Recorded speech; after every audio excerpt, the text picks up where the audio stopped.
evening. How's everybody doing? Great to be learning with you on a Tuesday night. Let's light up the darkness.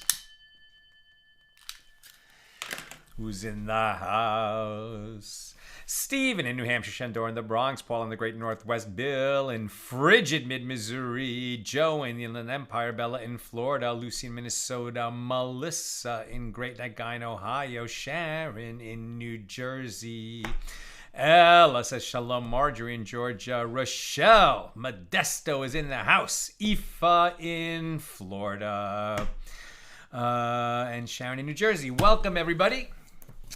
Our episode tonight of AT Daily is sponsored by our own Evan Yegelwell, who says, you guys are an important part of my life. I don't miss an episode. Sal, since I'm a personal injury trial lawyer for over 40 years, I enjoy Bava Kamma. Please do a dedication for Rabbi Hurwitz, who you introduced me to. What an inspiration. Wishing you both a happy and healthy new year. So, Evan, we dedicate tonight's episode to Rabbi Yitzi Hurwitz. May he have a refuah shlema, and may his Torah reach the whole world because it's so inspiring. You guys may have seen me. I've done a couple of posts about Rabbi Hurwitz, who has ALS. And actually writes Torah with his eyes. I mean, it's just extraordinary. Evan, you are an inspiration. You caught up. You're with us every day. Thank God. May you and Arlene and all your loved ones be showered in blessings. We say amen. And thank you for enabling us to share more Torah with more people around the world. Our daf tonight, excuse me, our daf tonight is, let me just put that on, stun. Our daf tonight is page 67 here in Tractate Bava Kamma, the 21st volume of the Talmud. We're working our way through chapter 7, still discussing Mishna number 1, which talks about the penalty payments that a thief makes when he's making restitution, either because he was caught, and that's when the penalty really kicks in, or because he just comes forward and decides to make atonement, or that special case where someone is in a situation like a bailee who is holding on to something and he says that it was stolen from him, which is a lie, and then later he confesses that he lied, and what kind of payment is due then. We picked this up about halfway down page 67a, and we're sort of setting ourselves up to do a double page, not today, but probably tomorrow. Rav Chisda says that Rabbi Yonason says, from where is it derived that a change in a stolen item causes the thief to acquire it? Acquire it meaning he's going to have to make restitution through money rather than the thing itself, because the thing itself that he stole no longer exists. It has somehow changed, like when a calf becomes a cow. As it is stated, and he shall return the stolen item that he took by robbery. Now we're looking at Leviticus 5:23. So what is the meaning when the verse states the seemingly superfluous phrase that he took by robbery? We already know that we're talking about something that was taken. So this teaches that only if the item is in the same state as when he took it by robbery, then he must return it, the item itself. But if not, if it is not in the same state, he is required to pay money, only money. The stolen item remains his to keep. And the Gemara asks, with regard to this derivation, whoa, wait a minute. That phrase is not free to use for this derivation. This phrase that he took by robbery is required to exclude the case of an item stolen by one's father, i.e., that when a son returns an item or money that his father had stolen, the son does not add 1/5 to the principal amount of that which his father stole. And the passage in question addresses one who stole and took a false oath. So this individual is obligated to add 1/5, right? One who stole and then claimed that he doesn't have it, but then he confessed that he did, he adds 1/5 because he did confess, normally he would just have to return the item. Because he swore falsely and then confessed that he swore falsely, he has to add something else, which is 1/5. But he doesn't have to make the double, the twofold payment. Okay, now this individual is obligated to add 1/5 to the amount that he stole. We see that at Leviticus 5:21 through 24. Now, the apparently redundant phrase that he took by robbery teaches that the requirement to add 1/5 applies only to the sinner himself, but not to his heirs. So the Gemara answers, if so, if the verse teaches only that law, let the merciful one write merely, and he shall return his stolen item. As from that phrase alone, it could be derived that an heir does not have to add 1/5. Why do I need the Torah to write the expression that he took by robbery? One may therefore conclude two conclusions from the use of this verse. One, that a son need not add 1/5 to something that his father stole, and a change in a stolen item affects acquisition for the thief, so that he need only make restitution with money and not the thing itself. And there are those who say a different version of the above statement. Rav Chisda says that Rabbi Yonason says, from where is it derived that a change in a stolen item does not cause the thief to acquire it? The opposite conclusion. As it is stated, and he shall return the stolen item that he took by robbery. Leviticus 5:23, using the same verse to prove the opposite point, from which it may be inferred that he must return it in any case, even if it has undergone a change. And the Gemara asks, but it is written that he took by robbery, which indicates that, on the contrary, the item need be returned only if it is in a similar state to when it was stolen. And the Gemara answers, that phrase is required to teach a different law, that one adds 1/5 upon returning his own stolen item, concerning which he had taken a false oath, but he does not add 1/5 upon returning something that was stolen by his father, I believe, even if he took a false oath. So Ula says, from where is it derived that the owner's despair of recovering his stolen item does not cause the thief to acquire it? As it is stated, now we're talking about despair, right? Has the owner given up on ever getting this item back, which would render an item ownerless, and it could be, taken by the one who finds it? Are we going to say that if an owner of a stolen item despairs, that the thief can therefore claim it? We're not sure. Ula says, from where is it derived that the owner's despair of recovering his stolen item does not cause the thief to acquire it? As it is stated in the criticism of the Jewish people for bringing inferior animals as offerings. This is in the book of Malachi. The prophet Malachi was making this complaint about the Jewish people. And he says in Malachi 1:13, and you have brought that which is stolen, and the lame, and the sick, right? These are inappropriate offerings, from which we learn that something that is stolen cannot be offered on the altar when the temple is standing. So from the juxtaposition of these cases, it may be derived that a stolen animal is similar to a lame animal. And just as a lame animal has no rectification at all with regard to its disqualification as an offering, unless it was miraculously healed, or perhaps even if it was miraculously healed, the fact that it was lame would disqualify it from being brought as a sacrifice on the altar. And therefore, so too, a stolen animal has no rectification for its disqualification to be brought as a sacrifice. Now we're on 67b. There is no difference whether one is dealing with a stolen animal before the owner's despair of recovering it, and there is no difference if it is after the owner's despair. In either case, it's a stolen animal. It is disqualified. And this shows that the owner's despair does not affect acquisition for the thief. Rava said this law may be derived from here, a baraisa. The verse says, if his offering is a burnt offering of the herd. That's Leviticus 1:3. And this indicates that one's offering must be his offering, but not an animal stolen from another person.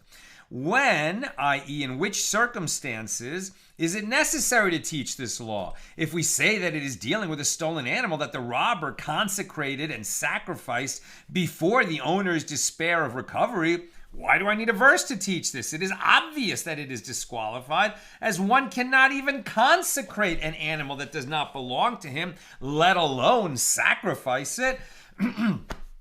Rather, is it not referring to one who seeks to consecrate and sacrifice a stolen animal after Yush, after the owner's despair? And yet the Baraisa teaches that the animal cannot be consecrated by the thief. Conclude from the Baraisa that the owner's despair of recovering a stolen item does not cause the thief to acquire it, as if it belonged to him, he would be able to consecrate and sacrifice it. And the Gemara affirms, conclude from this Baraisa that it is so. And the Gemara says, whoa, wait a minute.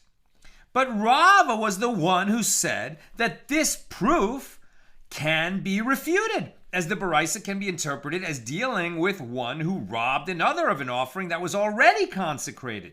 Rava apparently contradicts himself. So the Gemara answers, if you wish, say that Rava retracted one of these two statements. And if you wish, say instead that Rav Papa, not Rava, said one of these two statements. And with that, we leave that mini subject behind. Then we go back to our Mishnah, Mishnah number 1 here in chapter 7. And let's talk about the fourfold and fivefold payment, right? This kicks in if a thief steals a sheep or an oxen, and before giving it back, he either sells it or slaughters it, right? So now the thief can't get it back. He certainly can't make restitution. So he not only is liable for the twofold payment of any thief, but because it was an ox or a sheep, we have a special penalty, not a twofold payment, but rather a fourfold payment if it was a sheep that he stole and then he either sold it or slaughtered it, or the fivefold payment if it was an ox that he stole and he either sold it or slaughtered it before he returned it, before he could return it. So, the principle of the fourfold or fivefold payment applies only to the theft of an ox or a sheep, as it is stated. If a man steal an ox or a sheep and slaughter it or sell it, he shall pay 5 oxen for an ox and 4 sheep for a sheep. Exodus 21:37. And right away, we're tuned in. Seems like there's some extra words there. It could have just said, if a man steal an ox or a sheep and slaughter it or sell it, he shall pay 5 ox for it or 4 sheep for it. But this ox for an ox, sheep for a sheep, that seems like it's pregnant, right? It's ready to have a law derived from it. Let's see. So the Gemara asks, but why is the fourfold and fivefold payment limited to oxen and sheep?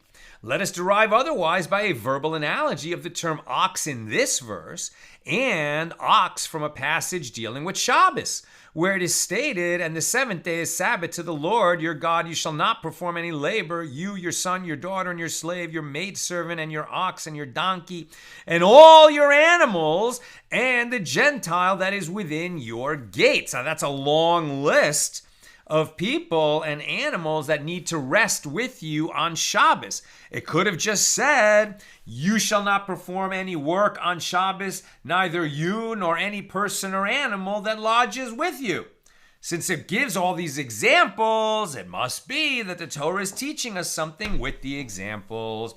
That's Deuteronomy 5:13. So just as there, with regard to Shabbos, the law stated with regard to an ox is not limited to oxen, as undomesticated animals and fowl are similar to oxen in that they are included in this prohibition, as the verse states, nor any of your animals. So too, here in the case of theft, one can say that undomesticated animals and fowl are similar to oxen in that the fourfold or fivefold payment should be incurred for their theft.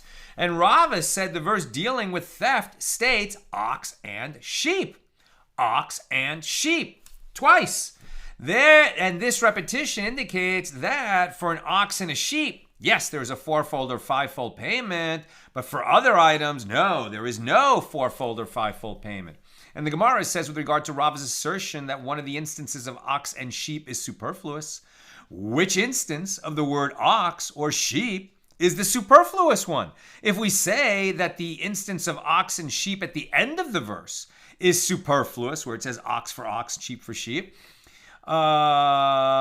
due to the following consideration, let the merciful one write, if one steal an ox or a sheep and slaughter it or sell it, he shall pay 5 oxen for it and 4 sheep for it, without repeating the words ox and sheep at the end. But this is not possible. If the merciful one had written the verse like this, I would have thought that the thief is required to pay 9 animals, 5 oxen and 4 sheep for each and every animal stolen. And if you would say that this interpretation is not possible, as the suggestion is that the verse would have written for it twice, whereas if a payment of 9 animals were required for each stolen animal, the verse would have written for it only once, then one mention of for it is superfluous. And this is to teach that it is 5 for an ox and 4 for a sheep. You might have thought that, but the Gemara rejects this. That repetition of for it is required for a different interpretation and cannot teach that it is 5 for an ox and 4 for a sheep. As it is taught in a Baraisa, one might have thought that if one stole an expensive ox worth 100 dinars, he may pay for it with lean, inferior animals. And to counter this, the verse states, for the ox and for the sheep, which indicates that the oxen and sheep used for payment must be similar to the stolen animals in quality. Since one might have erred and understood that the thief is required to pay 9 animals, 5 oxen and 4 sheep for each and every animal stolen, that suggested version of the verse is not a possibility. The words ox and sheep at the end of the verse could not have been omitted, so they are not superfluous. So the Gemara suggests, rather, the words ox and sheep in the first part of the verse are superfluous, due to the following consideration. Let the merciful one write, if a man steal and slaughter it or sell it, he shall pay 5 oxen for the ox and 4 sheep for the sheep, without mentioning ox or sheep at the beginning of the verse. Could it have been written that way? The Gemara objects. It is not possible for the verse to have been written this way. As if the merciful one had written in this manner, I would say a thief is not required to pay the 4-fold or 5-fold payment unless he steals 2 animals, an ox and the sheep, and slaughters them both. And the Gemara responds, one could not interpret the verse in this manner, as it is written, and slaughter it. And the singular pronoun it is referring to the slaughter of only 1 animal. So the Gemara asks, but one could say that a thief is not required to pay the 4-fold or 5-fold payment unless he steals both of these animals, an ox and a sheep, and sells them both. And the Gemara rejects this suggestion in a similar manner. This interpretation is also not possible, as it is written, or sell it, which is referring to the sale of only 1 animal. So the Gemara further asks, but one could say a different interpretation. I would say that a thief is not required to pay the 4-fold or 5-fold payment unless he steals 2 animals, an ox and the sheep, and slaughters one of them and sells the other one. And the Gemara rejects this suggestion as well. This interpretation is impossible, as it is written, and slaughter it or sell it. And the term or indicates that only one of these actions results in paying the penalty. And so the Gemara asks, but still, had the verse been worded without mentioning an ox or a sheep at the start, I would say a thief does not pay the 4-fold or 5-fold payment unless he steals 2 animals, an ox and a sheep, and slaughters one of them and leaves the other one, or sells one and leaves the other one. It is therefore impossible to omit the words ox and sheep in the beginning of the verse, which means that these words are not superfluous. So the Gemara gives its final explanation for Rava's statement. Rather, ox at the end of the verse and sheep in the first part of the verse are superfluous, due to the following consideration. Let the merciful one write, if a man steal an ox and slaughter it or sell it, he shall pay 5 oxen for it and 4 sheep for a sheep. Why do I need the word ox at the end of the verse and the word sheep in the first part of the verse? Conclude from these apparently superfluous words that for an ox and a sheep, yes, a thief is obligated to pay the 4-fold or 5-fold payment, but for stealing other items, no, he is not. Like the Gemara was able to show that the verse could have been written and its meaning be absolutely clear without the use of one of the instances of ox and one of the instances of sheep. And since they were included, this is to tell you that the 4-fold or 5-fold payment only applies to the theft of oxen or sheep and not to other items that could be stolen. Now, the Mishnah teaches one who steals an item. Now we're back to our Mishnah. One who steals an item after a thief has already stolen it, i.e., one who steals a stolen item, does not pay the double payment to the thief or to the prior owner. Rather, he pays the principal amount alone. And Rav says they taught this law only in a case where the second thief stole from the first thief before the owner's despair of recovering his item. But if the second thief stole it after the owner's despair, according to the view that the owner's despair enables the thief to acquire the item, then the first had acquired the stolen item for himself as a result of the owner's despair, and therefore the second thief who stole from this thief who had, legally acquired the item, so he would pay the double payment to the first thief, who at the time of the second theft was the item's legal owner. Now Rav Sheshes said, I say that when Rav was sleepy and lying down to rest, he said this halacha, this law, i.e., he did not give it enough thought. This ruling is incorrect, as it is taught in a baraisa that Rabbi Akiva said, for what reason did the Torah say that if a thief slaughtered or sold a stolen ox or sheep, he pays the fourfold or fivefold payment? It is because by selling or slaughtering the animal, the thief becomes more deeply entrenched in sin.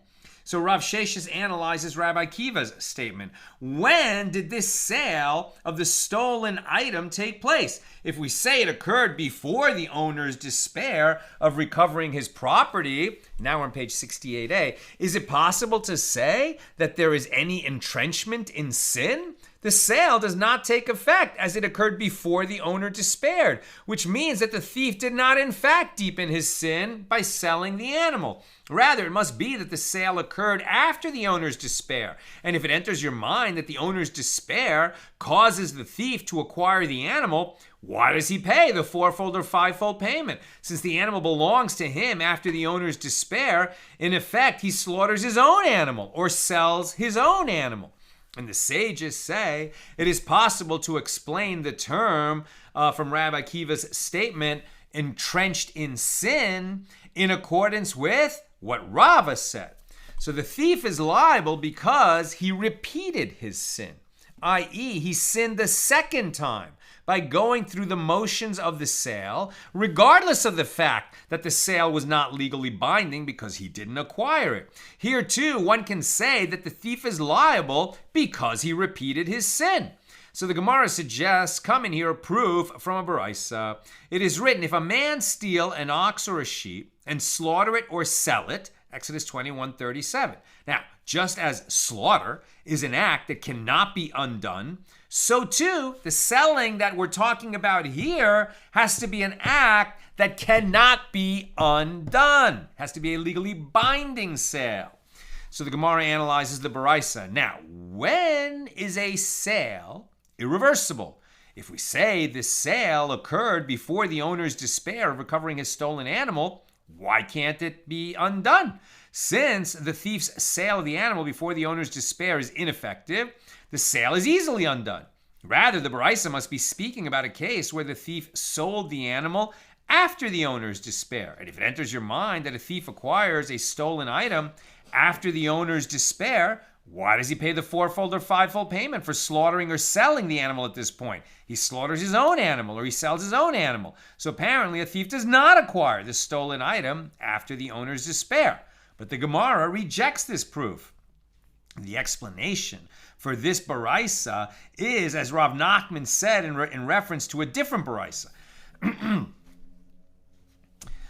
Rav Nachman said that when the baraisa speaks of a sale that cannot be undone, this excludes one who transferred ownership of the animal to another in a temporary manner. For example, for 30 days. Here too, one can answer in the same way, that it excludes one who transferred ownership of the animal for 30 days. So accordingly, if one sold the animal permanently, even if the sale was performed before the owner despaired and is therefore not legally binding, he is nevertheless required to pay the fourfold or fivefold payment.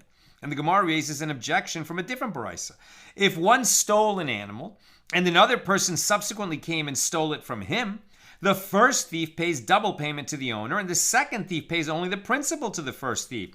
And this is because one who steals from a thief does not pay the double payment, as the Mishna teaches. If one stole an animal and sold it, and another individual came and stole it from the purchaser, the first thief pays the fourfold or fivefold payment to the owner, and the second thief pays the double payment to the purchaser, who has become the new owner of the animal. If one stole an animal and slaughtered it, and another person came and stole the slaughtered animal, the first thief pays the fourfold or fivefold payment to the owner, and the second thief does not pay the double payment, but only the principal, in accordance with the law that one who steals from a thief does not pay the double payment. And he didn't steal an ox or a sheep because he only stole a carcass. Now, the Gemara analyzes this baraisa. In any event, the baraisa teaches in its middle clause, if one stole an animal and sold it, and another came and stole it from the purchaser, the first thief pays the fourfold or fivefold payment to the owner, and the second thief pays the double payment to the purchaser. When did this sale occur? If we say it happened before the owner's despair, why does the second thief pay the double payment to the purchaser? Is there anyone who says that a change in possession of a stolen item, i.e. when it leaves the possession of the thief and enters the possession of another, without the additional factor of the owner's despair, causes the one who has it to acquire the item? There is no such opinion. Therefore, the so-called purchaser of the animal does not become its owner, as the sale is invalid. This should be considered as a case of one who steals from a thief, and consequently, there should be no double payment. So rather, it is obvious that the sale occurred after the owner's despair. And if it enters your mind that a thief acquires a stolen item after the owner's despair, why should the first thief pay the fourfold or fivefold payment? After all, it is his own animal that he sold, having acquired it immediately upon the owner's despair. And furthermore, consider that which the baraisa teaches in its first clause. If one stole an animal and another subsequently came and stole it from him, the first thief pays the double payment to the owner, and the second thief pays only the principal to the first thief. Now, in this baraisa, we are dealing with a situation after the owner's despair, as the Gemara just established. And if it enters your mind that the owner's despair causes the thief to acquire the item, why does the second thief pay only the principal? After the owner has despaired of recovering his item, the thief becomes the owner of the item, and the second thief should have to pay him the double payment for stealing his property. Rather, must one not conclude from the baraisa that the owner's despair does not cause the thief to acquire the item? And this presents a difficulty to the opinion of Rav. So Rava said, and can you understand that the text of this baraisa is accurate? But consider that which it teaches in its last clause. If one stole an animal and slaughtered it, and another came and stole the slaughtered animal, the carcass, and the first thief pays the fourfold or fivefold payment to the owner, and the second thief pays only the principal to the first thief. And is there anyone who says that a physical change brought about by an action does not cause the thief to acquire the item? There is no such opinion. The thief certainly becomes the owner of the animal after slaughtering it. Consequently, the second thief should have to pay the double payment to the thief for stealing his slaughtered animal. It must therefore be concluded that the text of the baraisa has been corrupted, and it must be reformulated. So rather, actually, the entire baraisa is referring to the stage before the owner has despaired of recovering his item, and you must reverse the law stated in the last clause with that stated in the middle clause, and reverse the law stated in the middle clause with that stated in the last clause. And so you would say it like this: if one stole an animal and sold it, and another came and stole it from the purchaser, the first thief pays the fourfold or fivefold payment to the owner, and the second thief pays only the principal to the purchaser, as a change in possession without the additional factor of the owner's despair does not cause one to acquire the item. So if one stole an animal and slaughtered it, and another came and stole the slaughtered animal, the first thief pays the fourfold or fivefold payment to the owner, and the second thief pays the double payment to the first thief, as the first thief acquired it through the physical change brought about by an action, namely slaughtering the animal. Rav Papa said, no. Actually, do not reverse the middle and last clauses of the Baraisa. With regard to the difficult last clause, it is in accordance with the opinion of Beis Shammai, who say, even if an item has undergone a physical change, it remains in its place, i.e., a stolen item remains the property of the owner. A thief never attains ownership of it, even if it undergoes a physical change. I'm almost done. If you have questions or comments, please get them in.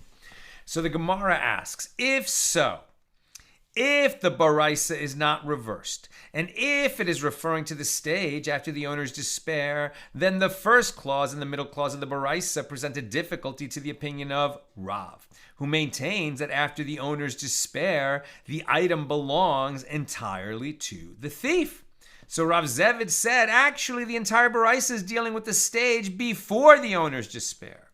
And with what are we dealing here? In the middle clause of the Baraisa, we are dealing with a case where the owners despaired of recovering the item when it was already in the possession of the purchaser. But they had not yet despaired when the item was in the possession of the thief. So the purchaser is considered the owner because after the despair occurred, there were two factors in play, both the original owner's despair and the change in possession. So the combination of these two factors affects acquisition of the item on behalf of the purchaser, who surely didn't know it was a stolen item. So Rav Zevid continues, and do not say that in the middle clause, the reason the owner's item is acquired by another is only because we require two factors, i.e. the owner's despair and change of possession.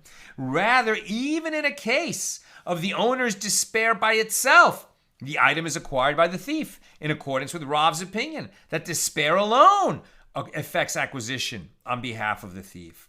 Nevertheless, the Baraisa chose a case in which both of these factors are present because you will not find a case in which both of them, the first thief and the second thief, pay a penalty, except in such a case. The first thief pays the fourfold or fivefold payment, and the second thief pays the double payment. Had the owner despaired before the sale, the first thief would have been considered the owner and would therefore be exempt from the additional payment. And this is according to the view that the owner's despair allows the thief to acquire the item, which is not a universally held view. That's what I've got for us today. Let's take a couple of questions. No questions, 2 comments. Bill, if God went through all the trouble of miraculously healing a lame animal, unless the Lord then expressly says that it means that it's meant as a sacrifice, I would personally be very wary of having anything unpleasant happen to that animal. Very good. And Bell, the stolen and then slaughtered oxen, has a special resonance for me, as it is like a case I worked on when I was at the Illinois Court of Claims. That sounds like a colorful story. I'd like to hear it one day. That's what we've got today. With God's help, we're together again tomorrow, Wednesday, at the regular time, 6 p.m. Pacific. Have a great night.